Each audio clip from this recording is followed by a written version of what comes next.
પ્રશ્નો પૂછ્યા છે અને ભાગવત સ્વરૂપ, ઉત્પત્તિ, એના કારણો, એને સંબંધી જે કોઈ પ્રશ્નો છે એ બધા લોક કલ્યાણના પ્રશ્નો છે. સુખદેવજી મહારાજ અહીંયા આવે વાત આવે. ભાગવત તૈયાર થઈ ગયું, પણ આ મહાન ગ્રંથનો પ્રચાર કોણ કરે? એટલે સુખદેવજી મહારાજ કેવા હતા એનું વર્ણન આપણો પ્રથમ સ્કંદના 19મો અધ્યાયનો 25મા શ્લોકમાં કર્યું છે. અલક્ષમ લિંગો નિજલામ તુષ્ટો પ્રતસંબાલેર અવધૂતમ વેશ. તેઓ અલક્ષિંગ છે, જેના શરીર ઉપર આશ્રમ કે વર્ણનનું કોઈ ચિહ્ન નથી. તેઓ નિજલાભ તુષ્ટ છે,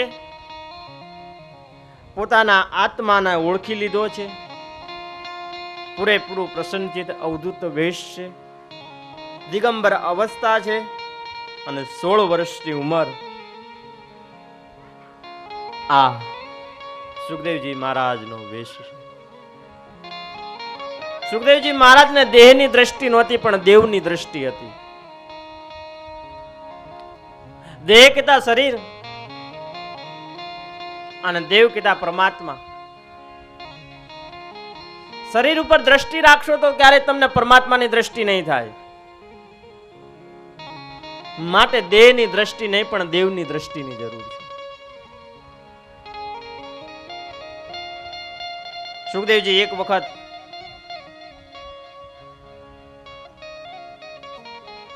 ઘણી વખત સુખદેવજીની આમ તો પરીક્ષા લેવામાં આવી, પણ જનક રાજા તો જનક વૈદેહી કહેવાય. એક વખત એવો વિચારવા લાગ્યા કે નારદ અને સુખદેવ જો બંને જ્ઞાની તો છે જ, પણ આ બંને બ્રહ્મચારી પણ છે. આ બંનેમાંથી ભગવાનના મહાન ભક્ત કોણ, એ આની પરીક્ષા લેવી જોઈશે. આપણે કોને સાચો ગણવો, આ બંનેમાં શ્રેષ્ઠ કોણ, એનો નિર્ણય ન કરી શક્યા. જનક રાજાની રાણીનું નામ સુનૈના. જે જોઈ શકે તે સુનૈના. નયનો હોવા છતાં આપણે જોઈ નથી શકતા, અને નયનો ન હોવા છતાં આપણે સુરદાસજીને જોઈ શકતા હતા. સુનૈનાના નામ પ્રમાણે એની દિવ્ય દ્રષ્ટિ, આંતરદ્રષ્ટિ હતી. એણે જનક રાજાને કહ્યું કે આ બંનેની પરીક્ષા હું લઈશ. મારો નિર્ણય હું આપને જણાવીશ. રાણી સુનૈના બંને બ્રાલચંદ બ્રહ્મચારી મહાત્માના મહેલમાં પધાર્યા. બંનેને હિંડોળા ઉપર બેસાડ્યા છે. એક બાજુ નારદજી, એક બાજુ સુખદેવજી મહારાજ. રંભાની અપ્સરાને બોલાવી અને આ બંનેની વચ્ચે બેસાડ્યા. જેવી અપ્સરા બેઠી ત્યાં નારદજી થોડાક દૂર ખસી ગયા. મારા બાલ બ્રહ્મચાર્યનો ભંગ થાય, તમે સ્ત્રી છો, મારાથી તમારી બાજુમાં ના બેસી શકાય. એટલે નારદજી થોડાક દૂર ખસી ગયા. સુખદેવજી મહારાજ ત્યાંના ત્યાં બેસી રહ્યા.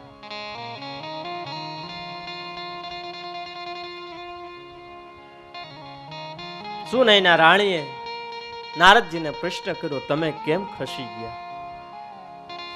કે મારા બ્રહ્મચર્યનો ભંગ થાય, સ્ત્રી છે, મારાથી બાજુમાં ના બેસાય. નારદજીને પ્રશ્ન પૂછ્યા બાદ સુખદેવજી મહારાજને પ્રશ્ન કર્યો, તમે કેમ ના ખસ્યા? સુખદેવજી મહારાજે કીધું, એ સ્ત્રી હોય કે પુરુષ, મારે શું લેવા દેવા? હું તો દરેક માણસની અંદર ભગવાનને જોઉં છું, દરેકના જીવની અંદર ભગવાનને જોઉં છું. મારે સ્ત્રી હોય કે પુરુષ, મારે કોઈની હારે દેહનો સંબંધ નથી, મારે તો દેવનો સંબંધ છે. એટલે મને કંઈ ફેર ન પડે. પછી સુનૈના રાણીએ નિર્ણય લીધો કે સુખદેવજી મહારાજ મહાજ્ઞાની છે. ત્યારે નારદજીને પણ એમ થયું કે હજી મારી ક્યાંક ખોટ હોય એવું મને લાગે. કારણ કે સુખદેવજી મહારાજે દેહની દ્રષ્ટિ નહોતી કરી, પણ દેવની દ્રષ્ટિ કરી હતી. એટલે એમને સ્ત્રી હોય કે પુરુષ કોઈ પણ પ્રકારનો ફેર નહોતો પડતો.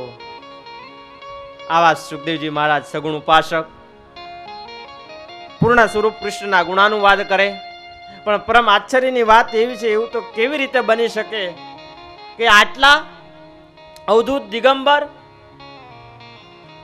અને પ્રેમ લક્ષણા ભક્તિનું શાસ્ત્રનો પ્રચાર કરી શકે?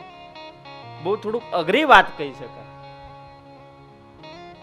કારણ કે પોતે અવધૂત છે, દિગંબર અવસ્થા છે, સંસારના કોઈ વિષય એમને સ્પર્શ કરી શકતા નથી, તો પ્રેમ તો ક્યાંથી એમને સ્પર્શ કરવાનો? એટલે વ્યાસજીએ આ 18,000 શ્લોકનું ભાગવતનો ગ્રંથ રચ્યોનું અવતાર કાર્ય પૂરું થયું. જ્ઞાન અને ભક્તિનો યોગ બધા માર્ગોની અંદર શ્રેષ્ઠ યોગ કીધો છે, કઈ બાકી નહોતું. એમને વિચાર આવ્યો કે કૃષ્ણ ભક્તિનો પ્રેમ માગે છે. ભાગવત એ પ્રેમ અને ભક્તિનો ગ્રંથ છે. એનો પ્રચાર જે એ જ વ્યક્તિ કરી શકે કે જેનામાં પ્રેમ પડ્યો હોય, જે પ્રભુને પ્રેમથી વાલો લાગે, જેનામાં ભક્તિમાં પણ પ્રેમ પડ્યો હોય, એવો નિર્વિકાર નિસ્વાર્થ પ્રેમ હોવો જોઈએ. એ જ ભગવાનને, એ જ આ ભાગવત શાસ્ત્રનો પ્રચાર કરી શકે. કારણ કે ભાગવત છે ને એ પરમહંસોની સંહિતા છે કે એનો પ્રચાર કોઈ પરમહંસ જ કરી શકે. શ્રી કૃષ્ણ પોતે પરમહંસ છે અને પરમહંસને પરમહંસ જ ઓળખી શકે. આમ જોતા સુખદેવજી મહારાજ પરમહંસોની દશાને ચડાવવા માટે આવે. હાવભાવ આયા એટલે પોતાના પિતા પણ પરીક્ષા લે એમ કહી શકાય. એક સરોવરની અંદર અપ્સરાઓ સ્નાન કરી રહી હતી. એટલામાં સુખદેવજી મહારાજ ત્યાંથી પ્રસાર થયા.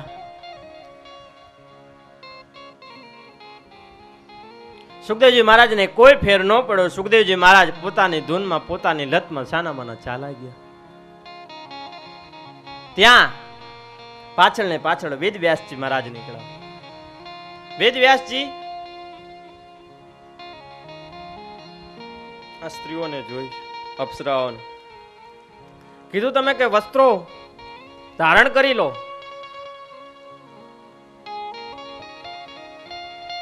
આવી રીતે ના રહેવાય. એટલા માટે અપ્સરાઓ પણ નક્કી કરી લીધું કે તમારી કરતા તમારા પુત્રમાં પણ દેવની દ્રષ્ટિ છે. ખરેખર તમારો પુત્ર તમારી કરતા પણ વિશેષ જ્ઞાની છે. કેમ કે અમે તમારા પુત્રને બોલાવ્યા છતાં પણ અમારી સામું એને જોયું નથી. તમે ઉભા રહી ગયા. એટલા માટે અપ્સરાઓએ પણ નક્કી કરી લીધું કે સુખદેવજી મહારાજને કોઈ વસ્તુ સ્પર્શ નહીં કરી શકે. સુખદેવજી જન્મતા જ પિતાને કહ્યું હતું કે તમે મારા પિતા નથી, હું તમારો પુત્ર નથી. પિતા પુત્રના સંબંધો દેહના છે, આત્માના નહીં. સ્ત્રી હોય કે પુરુષ, પિતા હોય કે પુત્ર, પણ આત્મા તો અંતે એક જ છે.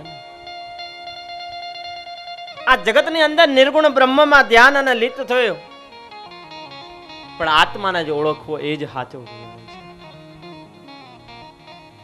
આવી રીતે સુખદેવજી મહારાજ નર્મદા તટ પર બેસી ગયા. ભગવાન ભાગવતનો પ્રચાર કરી શકે, પરંતુ એવું ક્યારે બને? ઘેર આવે તો ને. સુખદેવજી મહારાજ તો ઘેર તો જતા નહોતા. જન્મતાની વેત જ વનાશ્રમનો માર્ગ પકડી લીધો હતો. વેદવ્યાસજી મહારાજ બહુ મૂંઝાણા. શું કરવું આ પુત્રનું? સંસારનો કોઈ પણ વિષય એમને સ્પર્શ નથી કરી શકતો. કારણ કે પોતે તો મહારુદ્ર શિવનો, આશુતોષનો અવતાર કહેવાય. રુદ્ર અવતાર કહેવાય. એટલે કોઈ સ્પર્શ ન કરી શકે. આ જગતની આ સંસારની માયા કોઈ એમની પાસે પણ પરખી પણ ન શકે એવું સુખદેવજી મહારાજનું જીવનનું આત્મનું ચરિત્ર. સુખદેવજી મહારાજ વનના આશ્રમમાં લાવવાનો ઉપાય વ્યાસજી ખોળવા લાગ્યા. મનમાં રસેશ્વર કૃષ્ણનું સ્વરૂપ વસી જાય એવું ઘેર આવે, પણ કૃષ્ણનું સ્વરૂપ તો ક્યારે વસે? જ્યારે કૃષ્ણના ગુણગાન સુખદેવજી મહારાજની સન્મુખ ગાવામાં આવે ત્યારે. પણ સુખદેવજી મહારાજ તો એકલા જ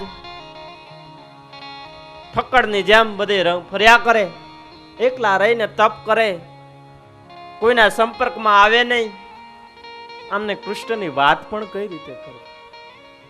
અસંખ્ય આવા વેદવ્યાસજીના મનમાં પ્રશ્નો થયા છે કે હવે આ ગ્રંથનું શું થશે? સુખદેવજી મહારાજ વનમાં જ્યાં તપ કરે છે ત્યાં વેદવ્યાસજી મહારાજે પોતાના શિષ્યોને મોકલ્યા છે. યજ્ઞ માટે લાકડા કાષ્ટ લેવા માટે જાય ત્યારે પોતાના શિષ્યોને 4 શ્લોક ભાગવતના શીખવાડ્યા અને કીધું કે જ્યાં સુખદેવજી મહારાજ તપ કરી રહ્યા છે એ જગ્યાએ તમે લાકડા લેવા કાષ્ટ લેવા માટે જજો અને આ 4 શ્લોકનું જ્ઞાન કરજો. એટલે સુખદેવજી વેદવ્યાસજી મહારાજે આ યોજના ઘડી. ગોપ બાળકો આ શિષ્યો વનમાં આયા છે લાકડા લેવા માટે અને આજે 4 શ્લોક શીખવાડ્યા એ ત્યાં જ્ઞાન કરે.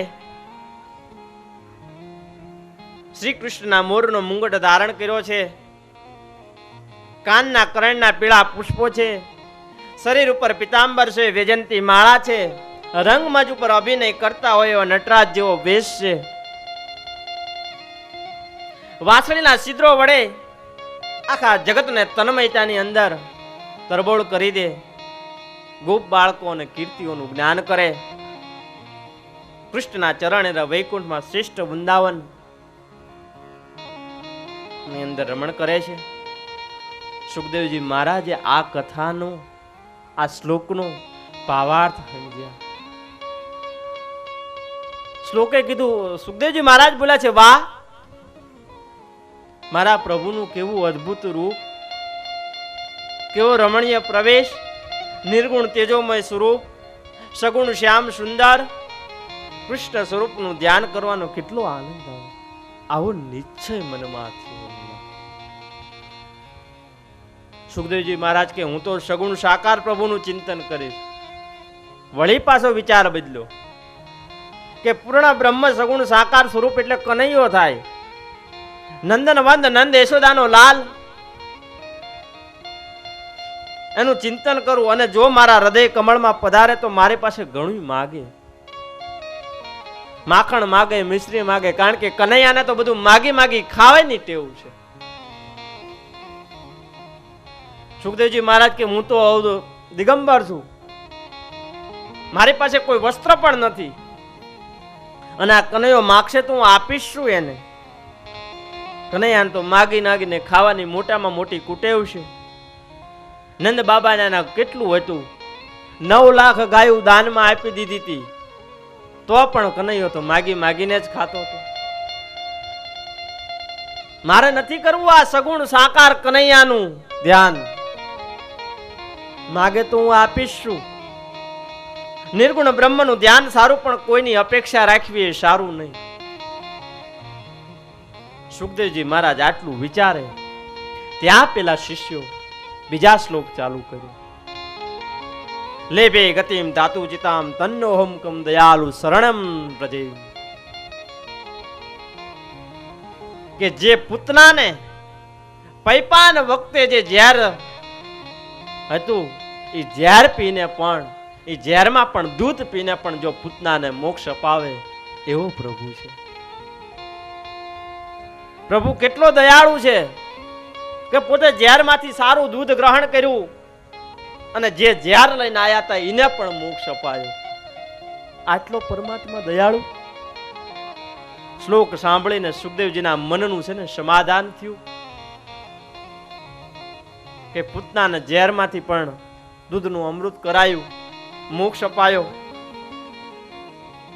મારા પ્રભુ ખરેખર દયાળુ છે. ઝેર આપો કે મિશ્રી, કનૈયાને કઈ ફેર ન પડે. નિર્ગુણ બ્રહ્મનું કામ ને આ તો સગુણ સાકાર કૃષ્ણ જોઈએ છે. શ્લોક ગાતા ગાતા વ્યાસજીના શિષ્યો જોયા, પણ કૃષ્ણ કોણ છો? શિષ્યો ઉપર સુખદેવજી મહારાજની દ્રષ્ટિ પડી. સુખદેવજી મહારાજે શિષ્યોને બોલાય અને કહ્યું, તમે કોણ છો? શિષ્યો બોલ્યા, અમે વ્યાસજીના શિષ્યો છીએ. તમને આ શ્લોકો કોણે ભણાવ્યા? અમે બાદરાયણના વ્યાસજીના શિષ્યો. અમને વેદ વ્યાસજી આ શિષ્યોનું ભણાવ્યા છે. આ શિષ્યો તો બહુ બધા વિશાળ છે, રસપુર આખું ભાગવતનું શાસ્ત્ર છે. સુખદેવજીએ કીધું, કેટલું વિશાળ? એટલું વિશાળ કે આ શાસ્ત્રની અંદર 18,000 શ્લોક છે. હે 18,000 શ્લોક? સુખદેવજી મારા તરબોળ થઈ ગયા. જો આ ફક્ત 4 શ્લોકની અંદર જો મારું હૃદય પીગળી જતું હોય તો 18,000 શ્લોકની કેટલી વિશાળતા હશે. આંખ ઉગાડી સુખદેવજીની સમાધિ લાગી ગઈ. કૃષ્ણનું મનમોહક સ્વરૂપ એમના હૃદયને આકર્ષણ કર્યું. વ્યાસજી તો મારા પિતા છે અને પિતાનો ઉત્તરાધિકાર એનો પુત્ર હોય. ખજાનાનો સાચો વારસદાર તો હું છું. હું મારા પિતા પાસે જઈશ, ભાગવત શીખીશ, મારા પુત્રનું, મારા પિતાનો અધિકાર હું પ્રાપ્ત કરીશ અને કૃષ્ણને મારા હૃદયમાં પધરાવીશ. સુખદેવજી મહારાજ પિતા પાસે આવ્યા અને પિતા પાસે આવીને બાપ અને બેટાનું આજ જન્મ પછી આજ મેળાપ થયો છે. હૃદય ચાપી લીધા છે. વ્યાસજીના ચિંતાનો અંત આવ્યો. ભગવાન એવા ગુણ અને મધુર છે કે ભગવાન છે ને બધાને પોતાના નિર્ગુણને ખેંચે. ભાગવતની કથાની મુખ્ય ભૂમિકા સમજવામાં વ્યાસજી મહાભારતની કથા કહે છે અને ભાગવતની કથાની અનુસંધાન અશ્વસ્થામાનો નિગ્રહ આવે મહાભારતની કથા.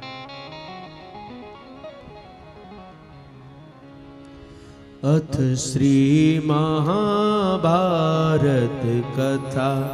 अथ श्री महाभारत कथा.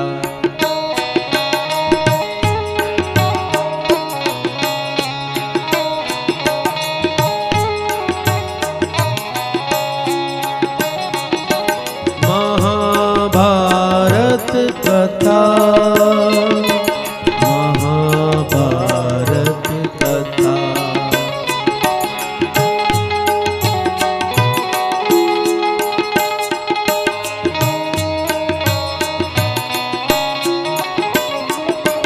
कथा है पुरुषार्थ की, ये स्वार्थ की, परमार्थ की, हे सारथी जिसके बने श्री कृष्ण भारत पार्थ की. शब्द द्विघोषित हुआ जब, शब्द सार्थक कब हुआ.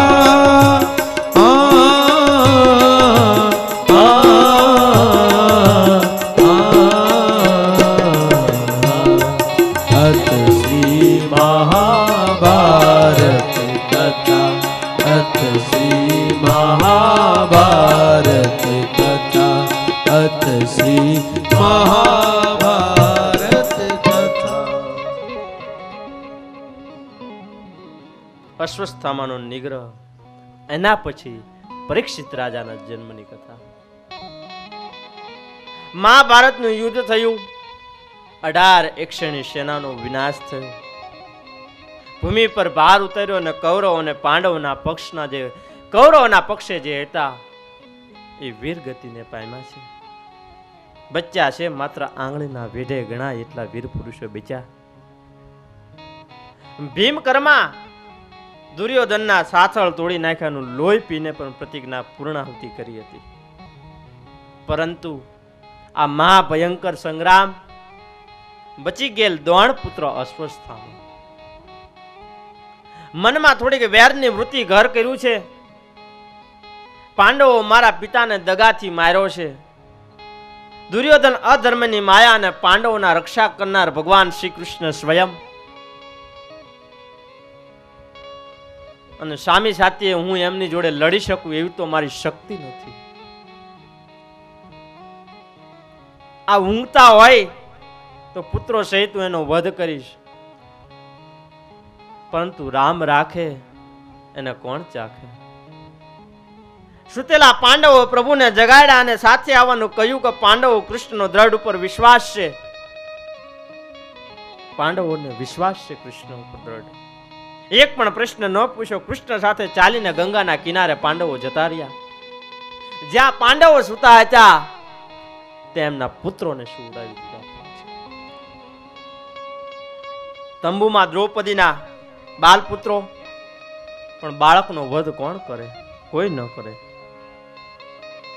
પણ આ વેર અને ક્રોધમાં અંધ બનેલો અશ્વસ્થામા દ્રૌપદીના પુત્રોના માથા કાપી નાખ્યા.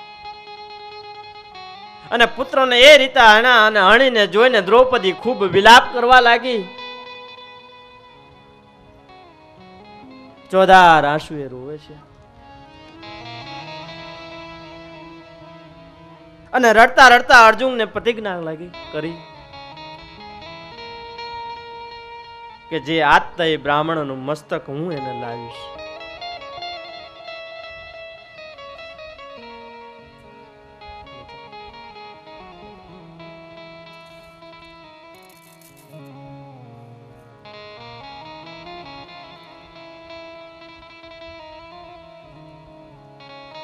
આ બ્રાહ્મણ જેણે મારા પુત્રોને હેણા છે એનું મસ્તક હું લાવીને લાવીશ. એક બાજુ અર્જુન અશ્વસ્થામાની પાછળ દોડ્યો. ગભરાયેલો અશ્વસ્થામા અર્જુનની સામે બ્રહ્માસ્ત્ર મૂક્યું અને બે બ્રહ્માસ્ત્રોના તાપથી બળવા લાગ્યું. હાહાકાર મચવા લાગ્યો. કૃષ્ણએ આજ્ઞાથી અર્જુને બ્રહ્માસ્ત્રને શાંત કર્યા છે. અર્જુન અશ્વસ્થામાને પકડ્યો. પશુને બાંધે એમ બાંધીને પકડીને દ્રૌપદીની સામે લાયા. દ્રૌપદી જોઈને અસંખ્ય વિલાપ છે. ચોધાર આંસુએ રડી રહી છે. પોતાના દીકરાને મારી નાખ્યા હોય તો માં શાંત કેમ બેસી શકે? પણ આ ભારતની નારીની કરુણતા જોજો તમે, એનો ત્યાગની મૂર્તિ જોજો. અશ્વસ્થામાને જોયો. દ્રૌપદીએ બે હાથ જોડીને પગે લાગ્યા છે. ઉભા રહી જાવ અર્જુન, ગુરુપુત્ર છે, એમાં પણ બ્રાહ્મણ છે. ગુરુપુત્ર અને બ્રાહ્મણનો વધ ન કરાય. ગમે એટલો ક્રૂર હોય, ગમે એટલું એને ખરાબ કર્યું હોય, પણ એ ખરેખર વંદનીય છે. અર્જુન, ભલે આપણા પુત્રોને મારી નાખ્યા, હું ભલે દુઃખ સહન કરું, પણ જો આ જીવતો જીવ મરી જશે ને તો આની માની વેદના હું નહીં જોઈ શકું. કારણ કે સ્ત્રીની વેદના સ્ત્રી જ સમજી શકે, પુરુષનું કામ નથી. પુરુષ કદાચ સૂતો હૂતો રાત્રે ઓશિકું ભીનું કરી શકશે, પણ ક્યારેય કોઈની સામે આંસુ નહીં પાડી શકે.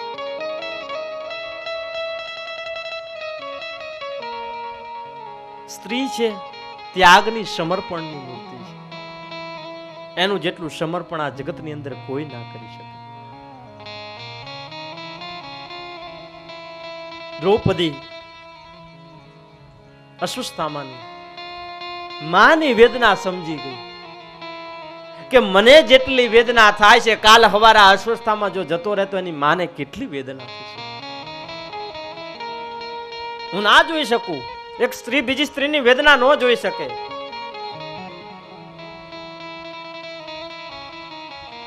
અર્જુન છોડી મૂકો. ગુરુપુત્રનો તો અવૈધ ગણાય. મારા દીકરા મરતા હતા અશ્રુને હું સતત રડું છું, હું રડી લઈશ, પણ આની માને ન રડાવો. આની માને દૂધ ન આપો. પતિ તો યુદ્ધમાં મરતા એ તો દુખી છે, પણ હવે પુત્ર શોકમાં માં રડે તો આ પુત્રનો કોણ રહે? આને કોનો છાયો? આ છે ભારતની નારીની આદર્શ, આ છે ભારતની સંસ્કૃતિ. બાળકોને મારી નાખ્યા, આગળ વંશ વેલો ચાલશે કેમ એની શંકા છે, છતાં પણ ગુરુ પુત્રને માફ કરવાનું એ કહે છે.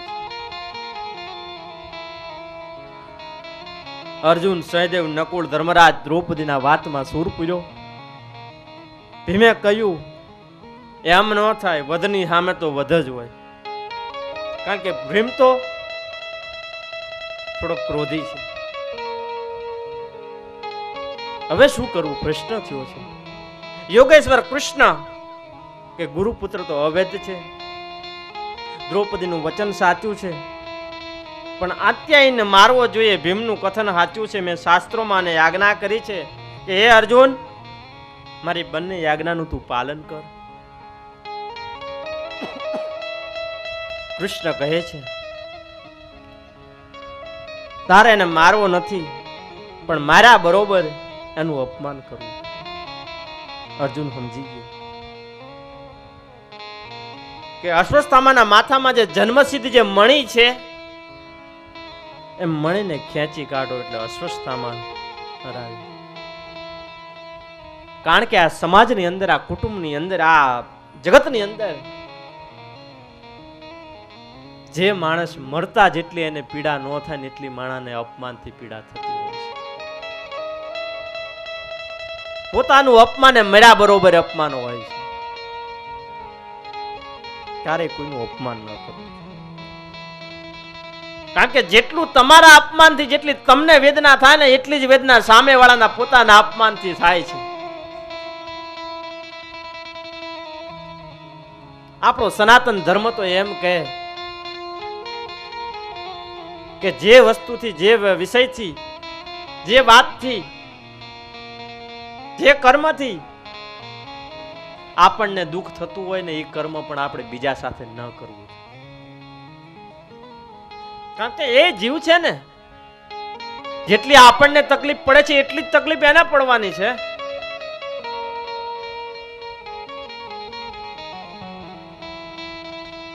એટલે અહીંયા અશ્વત્થામાનું અપમાન કરવાની વાત છે.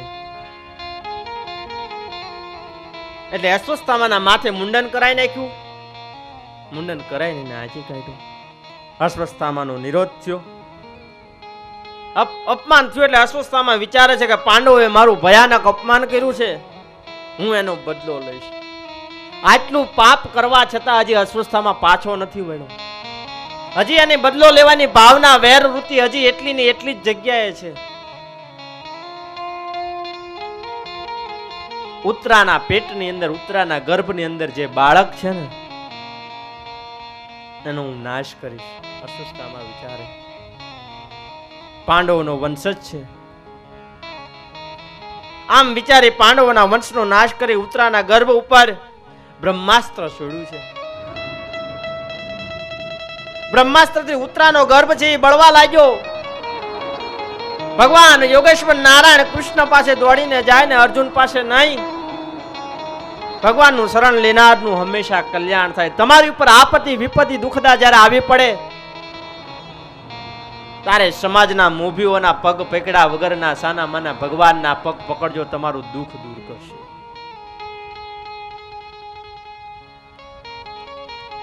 તમારા માવતરના, તમારા ઈષ્ટદેવના જો પગ પકડા હશે ને તો જગતમાં ક્યારેય તમારા બીજાના પગ પકડવાની જરૂર નહીં પડે.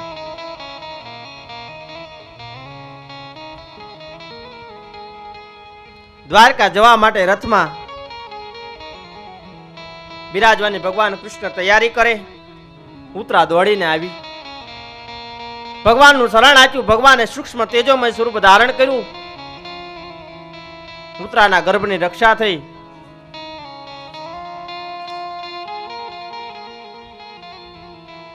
એની રક્ષા થઈ અને ભગવાને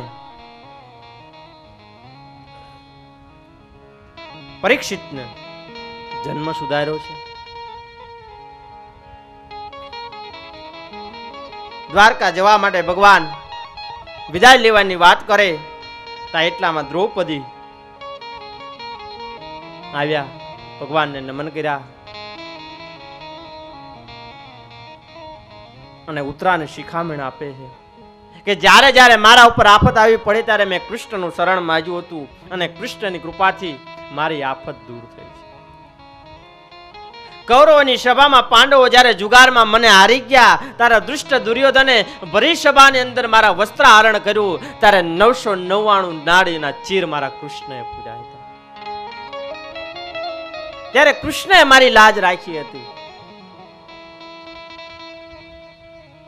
આમ જ્યારે જ્યારે દુઃખ આવે ત્યારે ભગવાનના શરણે જવું, મોભીના શરણે ન જવું. सुनेरी में निर्बल के बलराम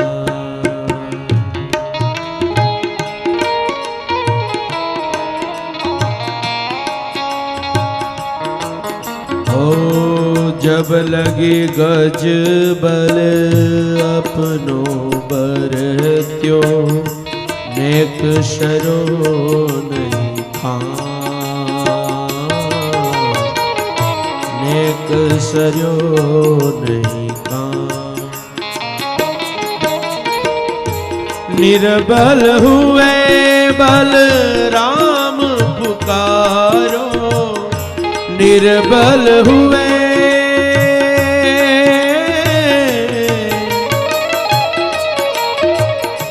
निर्बल हुए बलराम पुकारो आए आदेना निर्बल के बलराम निर्बल के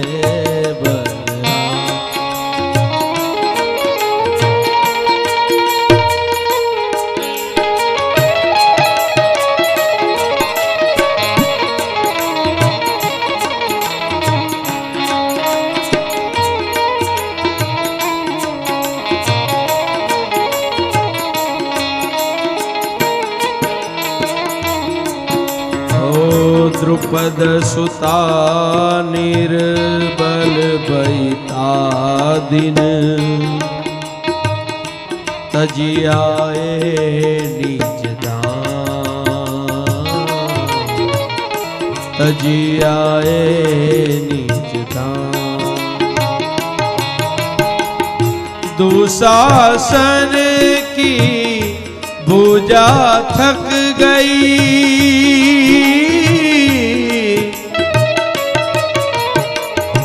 दुशासन की भुजा थकित भई बसन रूप भय श्याम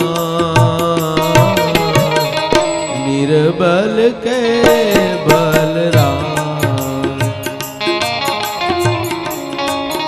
ओ अप बल तप बल और बाहुबल चौथा बल है दान चौथा बल है दान सूर किशोर कृपाते सब बल सूर कृपा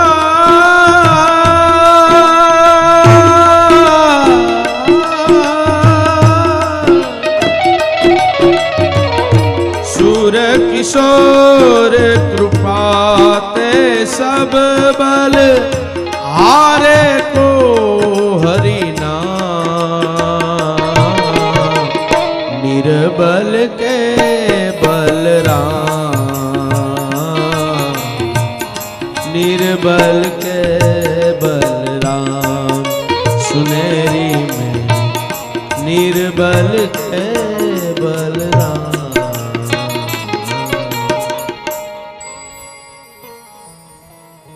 બોલીએ દ્વારિકાધીશ કી જય. દ્રૌપદી કહે કે ઉતરા, કે જ્યારે પણ વિપત્તિ આવી પડે ને ત્યારે કૃષ્ણને પુકારજે, તારી આપત્તિ છે એ દૂર થશે. કારણ કે પરમાત્મા એ છે કે ભરોસો માણસને કે જ્યારે વિપત્તિ આવે ત્યારે વિપત્તિ તરફ નહીં જાય અને આત્મહત્યા કે મરવાના વિચારો. જે ભગવાનનું શરણ લે અને ક્યારેય પરમાત્મા ખરાબ વિચારો એના મનમાં પેદા નથી થવા દેતા. ઈશ્વર ક્યારેય કોઈની બધી બારીઓ બંધ નથી કરતો, એક ને એક બારી તો ખુલ્લી રાખે છે, પણ તમારી દ્રષ્ટિ ત્યાં પડવી જોઈએ.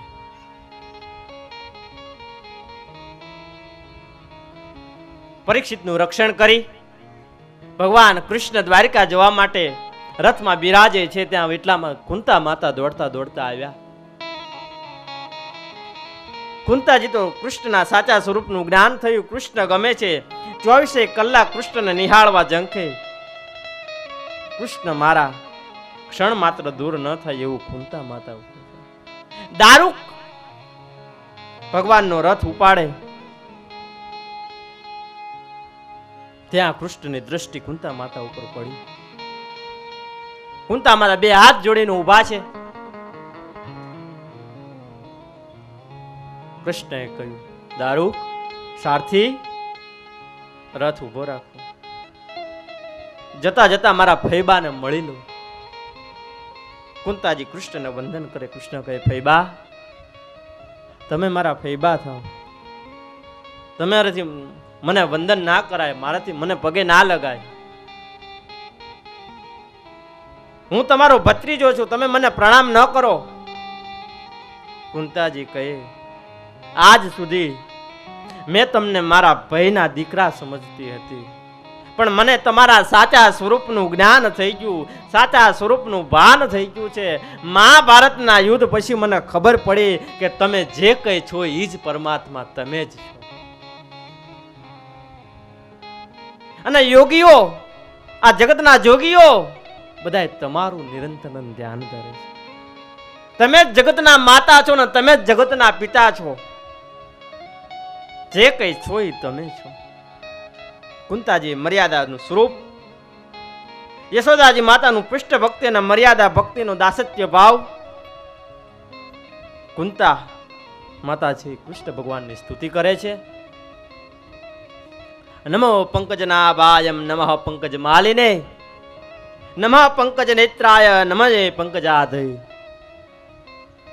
જેમની નાભી કમળમાંથી બ્રહ્મા અને જન્મનાથી કમળ પ્રગટ થયું, જેણે સુંદર કમળની પણ મારા ધારણ કરી, જેના નેત્રો પણ કમળ સમાન છે, જેના ચરણો પણ કમળ સમાન છે, એવા કૃષ્ણને કુંતા માતા કે હું વંદન કરું છું. કુંતાજી યાદ કર્યા મહાભારતના યુદ્ધના બધા પ્રસંગો, જ્યારે ભગવાન એમના પુત્રોની રક્ષા કરી, ભગવાને પાંડવોના દુઃખના દૂર કર્યા, આપત્તિઓમાંથી ઉગાર્યા, બધા પ્રસંગોની ચર્ચા કરે છે. ભીમને ઝેરના લાડુ ખવડાવ્યા, એમાં પણ કૃષ્ણ એમને તાર્યા, લાક્ષાગૃહમાંથી ઉગાર્યા અને ભરી સભામાં દ્રૌપદીના ચીર પૂરીને લાજ રાખી. આ બધા પ્રસંગો કુંતા માતા કૃષ્ણને કહે.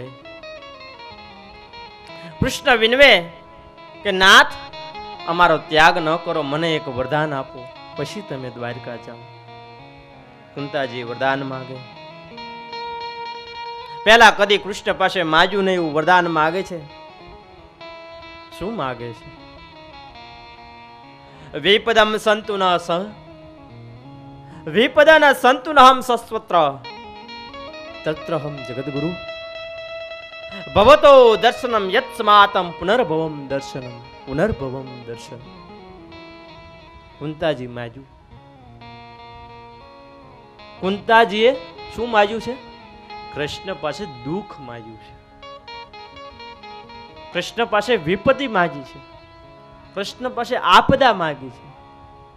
હે જગતના ગુરુ, અમારા જીવનના પગલે ને ડગલે દુઃખની વિપત્તિઓ આવ્યા કરે અને જ્યારે જ્યારે આ વિપત્તિઓ આવે ત્યારે નિશ્ચિત રૂપે આપના દર્શન થાય એવું મને આપો.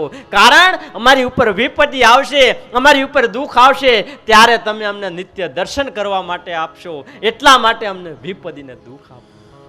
સુખ ઉપર પથરા પડો,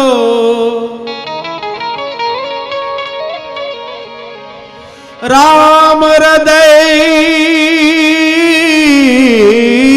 જાય.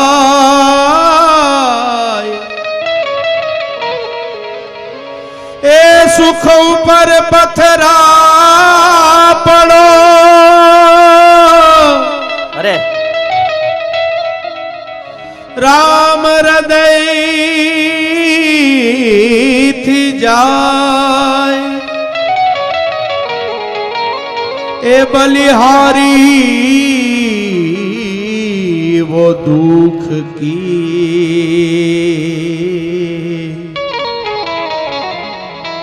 पल पल राम रटा. बलिहारी बलिहारी बलिहारी वो दुख की पल पल राम रटा.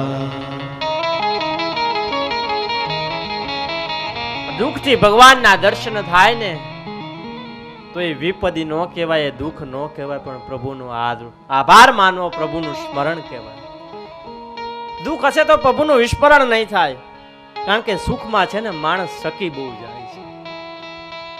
દુઃખ પડે ને ત્યારે તે ભગવાનને યાદ કરે, બાકી સુખમાં ક્યારેય યાદ નથી કરતો. એ મને મુશ્કેલી જ્યારે પડે ત્યારે તને યાદ કરું.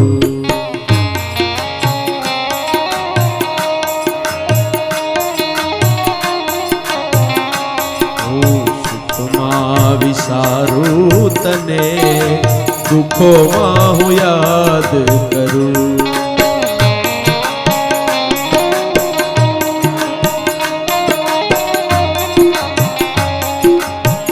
પૂંજી થાય જ્યારે બે પૈસાની, પૂંજી થાય જ્યારે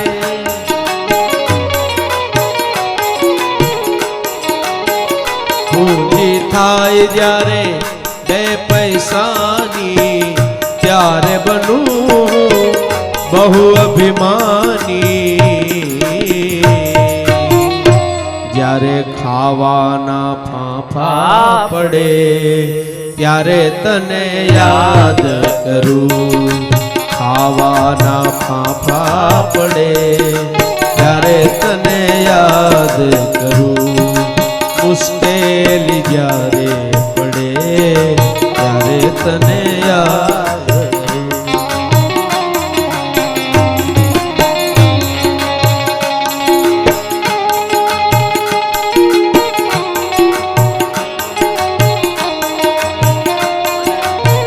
અરે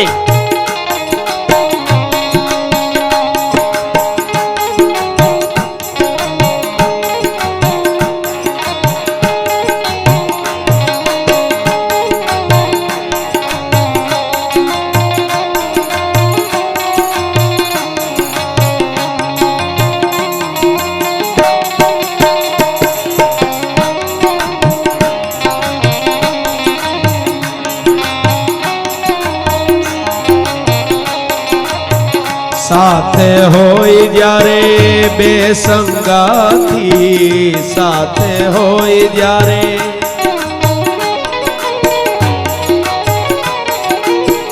સાથે હોય જ્યારે બે સંગાથી, ગજ ગજ ફૂલે મારી છાતી. પણ એકલડા મરવું પડે ત્યારે તને યાદ કરું. એકલડા મરવું પડે ત્યારે તને યાદ કરું. મુશ્કેલી જ્યારે પડે ત્યારે તને યાદ કરું. સુખમાં વિચારું તને, દુઃખોમાં હું યાદ કરું. મુશ્કેલી જ્યારે પડે ત્યારે તને યાદ કરું. માણસ ઉપર જ્યારે મુશ્કેલી આવે ત્યારે જ ભગવાનને યાદ કરે છે. જેની પાસે ધન દોલત સુખ સંપત્તિ છે એમને તો એમ જ છે કે અમારે શું ભગવાનની જરૂર છે, પણ એ નથી ખરેખર સમજતા કે આપણી પાસે જે કઈ છે એના થકી છે.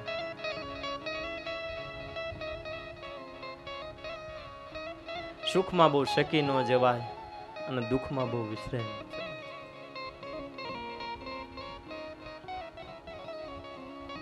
બધું જાણવા છતાં મેલાતી નથી માયા. અજબ આ જગત છે અને ઊંડા એના પાયા. બધું જાણવા છતાં મેલાતી નથી માયા. આપણને બધી ખબર છે, બધું જાણીએ છીએ કે આગળ કૂવો છે તોય આપણે દોટીને દોટ મૂકવી છે ને પડવી છે.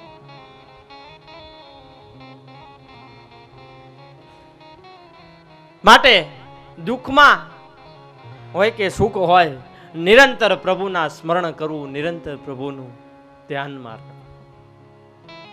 જીવનમાં એક વસ્તુ યાદ રાખવી કે જે કઈ છે એના થકી છે ને એના પ્રતાપ થકી જ છે.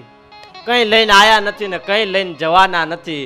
માણસ આવે છે તોય દિગંબર હોય છે, શરીર ઉપર કપડું ન હોય, જાય ત્યારે શમશાને કફન કાઢી લે છે.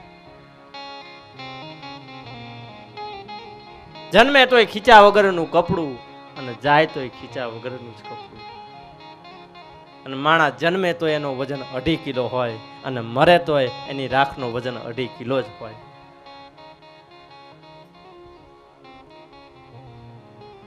જન્મથી મરણ, જથી લઈને મ સુધીની યાત્રા એટલે જીવન.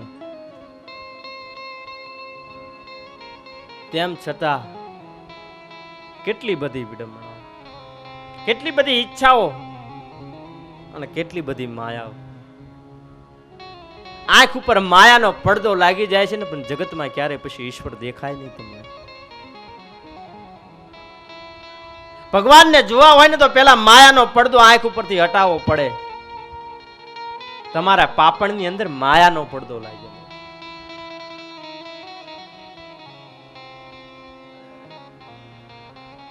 કુંતાજીએ દુઃખ માગ્યું. દુઃખ એટલા માટે માગ્યું કે દુઃખ હશે ને તો ભગવાનને આપણે યાદ કરશું. ભગવાન તમને દુઃખ આપે ને તો એટલું યાદ રાખજો કે ખરેખર આપણે ભૂલા આવીશું નહીં ને એટલે આપણને દુઃખ મૂકેલું હશે. એનું જો નિરંતર રાખ્યો હશે ને તો ક્યારેય તમને દુઃખનો અનુભવ નહીં થવાનો. આપણે એને ભૂલવી ત્યારે આપણને દુઃખ આપે છે. આટલું માગ્યું એટલે કૃષ્ણ કહે છે, ફૈબા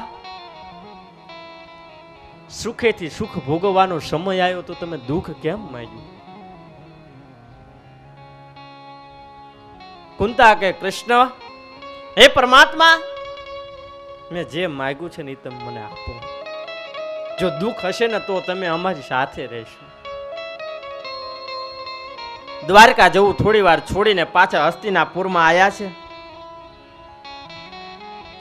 એટલે 5 પાંડવોને દ્રૌપદી કહેવા લાગ્યા, ભગવાનને મારી પ્રત્યે સ્નેહ વધારે છે ને એટલે આવ્યા.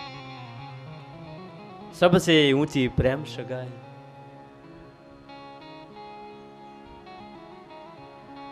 પણ કૃષ્ણ કહે છે, હું તમારા કોઈના પ્રત્યેના સ્નેહ ભાવના કારણે નથી આવ્યો, હું મારા પ્રેમી ભક્ત ભીષ્મના કારણે આવ્યો છું. બાણ સૈયા ઉપર પડેલા ભીષ્મ કૃષ્ણ કૃષ્ણ કૃષ્ણનું રટણ કરે. મૃત્યુ એમની પાસે આવી શકતું નથી, કારણ કે વિચારે છે કે મારા અંતકાળે મને દર્શન આપવાનું કૃષ્ણએ મને વચન આપ્યું. કારણ કે ભીષ્મ તો જ્યારે ધારે ત્યારે મૃત્યુને આવકારી શકતા હતા. માં ગંગાના પુત્ર હતા, ઈચ્છિત મૃત્યુ વાળા. જ્યારે ત્યારે એમને મૃત્યુ આવી શકે એટલા માટે એટલો સમય બાણસૈયા ઉપર રહ્યા છે.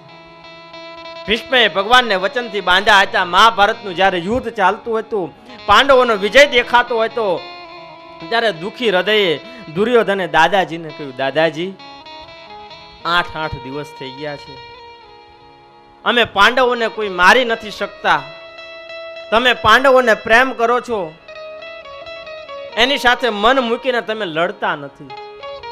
ભીષ્મ દાદાએ કહ્યું, આજે રાત્રે 12 વાગે હું ધ્યાનમાં બેસીશ, ત્યારે તું તારી રાણીને આશીર્વાદ લેવા મોકલજો, હું અખંડ સૌભાગ્યવતીનું દાન આપીશ.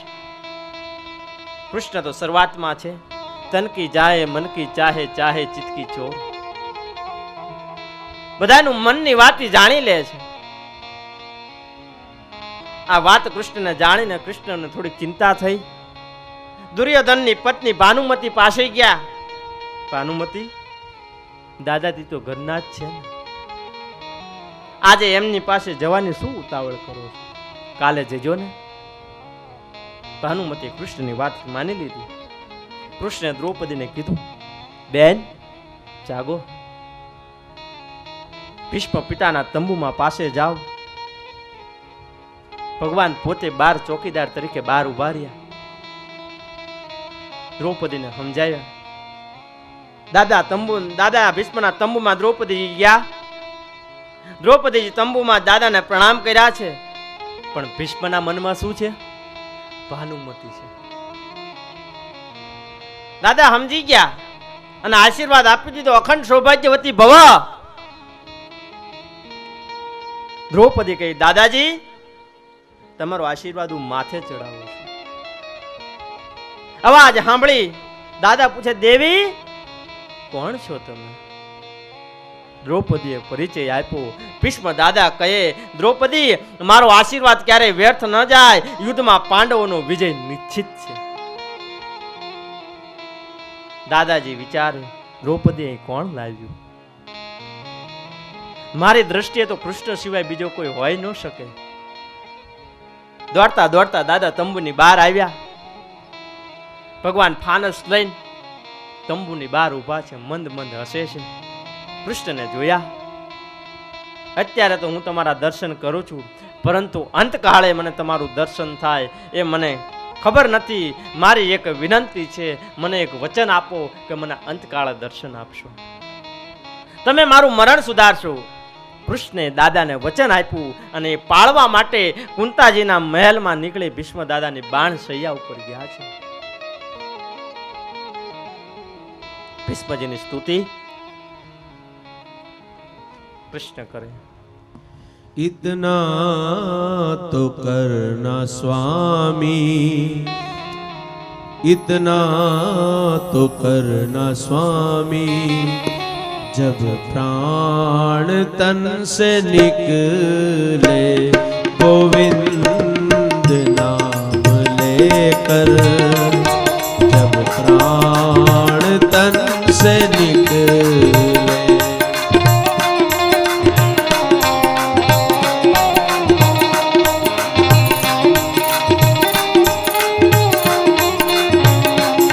श्री गंगा जी का तट हो, यमुना का बंसी बट हो.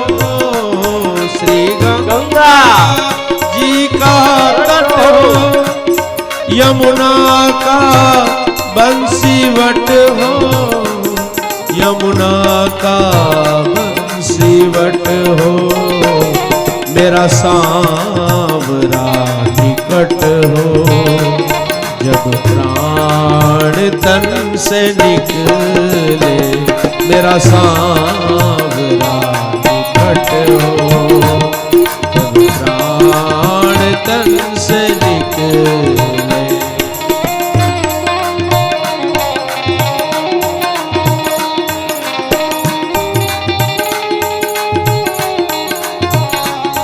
मेरे प्राण निकले सुख से, प्रभु नाम निकले मुख से.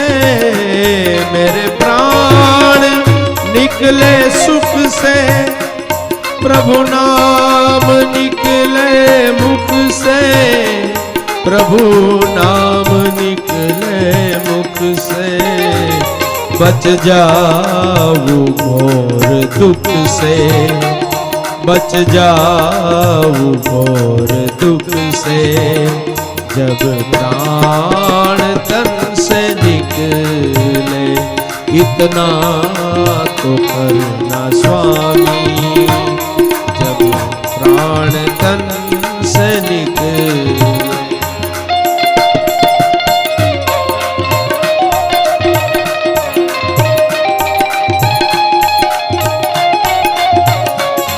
उस वक्त जल्दी आना नहीं श्याम भूल जाना। उस वक्त जल्दी आना नहीं श्याम भूल जाना। नहीं श्याम भूल जाना। बंसी की धुन सुनाना। बंसी की धुन सुनाना।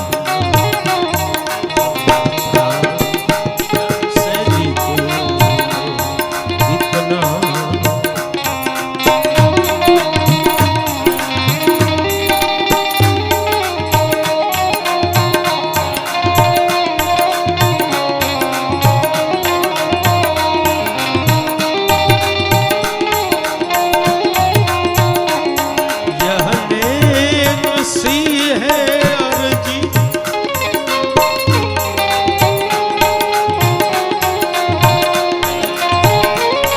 यह नेक सी है अर्जी खुद गर्ज की है।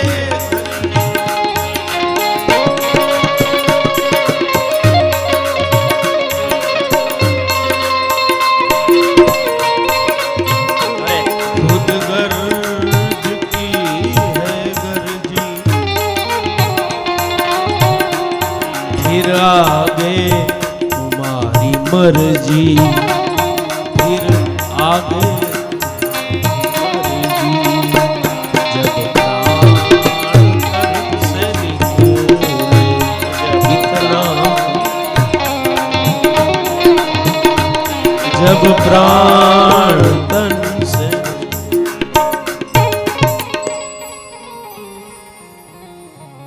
આગળ તો પ્રભુ